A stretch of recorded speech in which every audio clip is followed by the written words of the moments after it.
What if the Bears are just one bold trade away from becoming genuine Super Bowl contenders? What if the answer to their pass rush problems is already sitting on another team's roster, unhappy and ready to move? And what if there's a sleeper on this current roster that nobody is talking about who could quietly become one of the most important players on this team? Buckle up, because we are getting into all of it today, and if you're as obsessed with this team as I am, hit that like button, share this with every Bears fan you know, and subscribe so you never miss a breakdown like this one. Let's start with the name that has the entire NFL world buzzing right now, Vita Vea. The mountain of a man in Tampa Bay who might just be on his way out. Look, this isn't some explosive drama yet, but the situation is absolutely worth watching like a hawk. Vea was at minicamp but wasn't participating. He's in the final year of his contract with zero guaranteed money left on the table. Zero. This man has been one of the most dominant interior defensive linemen in the entire league, and Tampa has him playing essentially on a handshake at this point. He wants guarantees, he wants a raise, and honestly, can you blame him? Now here's where it gets interesting for Bears fans. Could Chicago actually make a move for him if things deteriorate in Tampa? Let's be real about what Vita Vea brings to the field. The man is 6'4" and nearly 350 pounds, yet he's averaging around 6 sacks per year over the last 4 seasons. At his size, that is genuinely jaw-dropping. His pass rush win rate sits above 10%, which is well above average for any interior rusher, let alone a man who looks like he was built to move trucks rather than quarterbacks. He's also been a historically elite run defender. The question, though, is whether he fits what the defensive scheme demands. The preference is for lighter, quicker interior disruptors, guys in that 295 to 315 range. Vea is well outside that prototype. But here's the thing, elite players break prototypes. We saw the exact same conversation happen with Dexter Lawrence before he was traded to Cincinnati. Exceptional talent has a way of making coaches forget about their preferred body type real fast. So what's the verdict? Don't panic by this one. The move is to monitor the situation as training camp approaches. If Vea doesn't have a new deal and doesn't report, then it becomes a serious conversation league-wide. As for trade cost, given his age, he's turning 31, and this being the final year of his deal, you're probably looking at a 3rd or 4th round pick. Not a king's ransom, but not nothing either. Would you trade for Vita Vea if the opportunity presented itself? Drop your answer in the comments right now. This is the question of the day, because I genuinely want to know how Bears fans feel about this one. Now let's shift to the edge rusher conversation, because this is where things get really spicy. How much would it actually cost to land a legitimate, game-changing edge rusher? Let's use Max Crosby as the ceiling. The Raiders have been rumored to potentially move him, and if he comes out of the gates on fire this season, the asking price could climb back up to 2 first-round picks, which is reportedly what Baltimore was willing to pay before Vegas backed out of the deal. Would Chicago offer 2 ones for Crosby? Absolutely not. They didn't before, and nothing has changed to make that a smarter decision today. But there are other names worth tracking. Most of the realistic in-season trade targets would cost somewhere in the 3rd to 4th round range.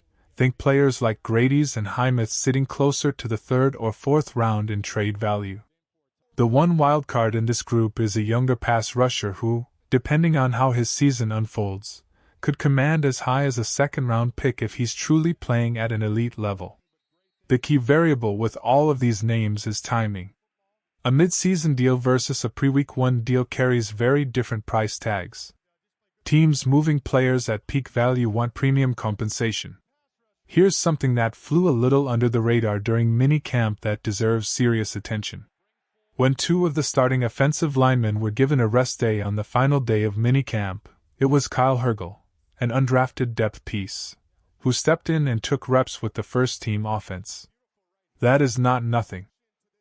In the crowded world of offensive line roster battles, getting first-team reps as a long shot is exactly the kind of moment that can define whether a guy makes a 53-man roster or not.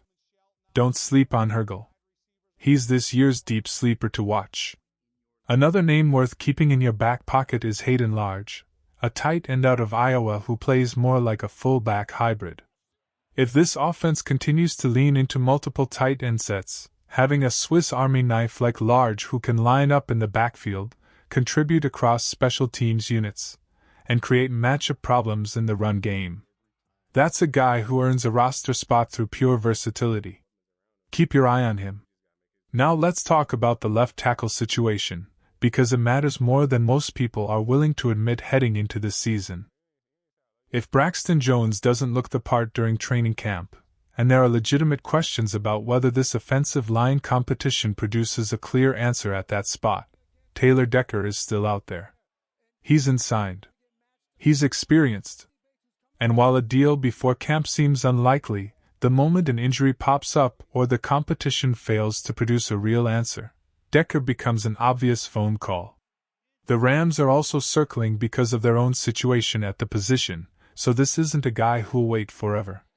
The window to act would be short, but it's very much real. On the receiving core and filling the void left by losing DJ Moore's production, the answer isn't going to come from one guy stepping up and catching 60 balls. This is a spread the wealth situation. Expect a meaningful jump in targets for players like Colston Loveland and Luther Burden. Rome Odunze playing a full healthy season alone accounts for a massive portion of what's missing. The man missed 5 games last year, so simply having him on the field changes everything.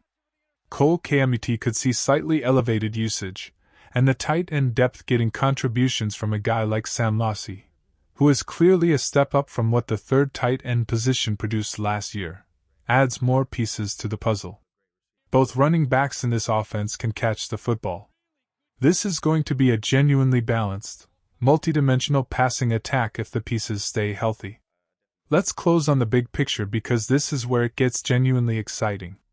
The cap flexibility this roster has moving forward is remarkable. Between potential cuts and restructures, there could be an additional $25 to $30 million freed up from just 2 roster decisions alone, and that's before you factor in any other trades, extensions, or roster reshaping. Rome Odunze becomes extension eligible next year. Defensive pieces are proving their value and will demand new deals. And there are bigger names potentially on the horizon if the right situations develop around the league. The foundation of this team is legitimately special. The quarterback is locked in. The infrastructure is being built the right way. And the front office has shown it's not afraid to be aggressive when the moment calls for it. So here's the real question to leave you with. Do you believe this Bears team, as currently constructed with the right additions before Week 1, is genuinely built to compete for a championship this season? Because I think the answer might surprise even the biggest skeptics. Let me know where your confidence level sits right now. Bear down.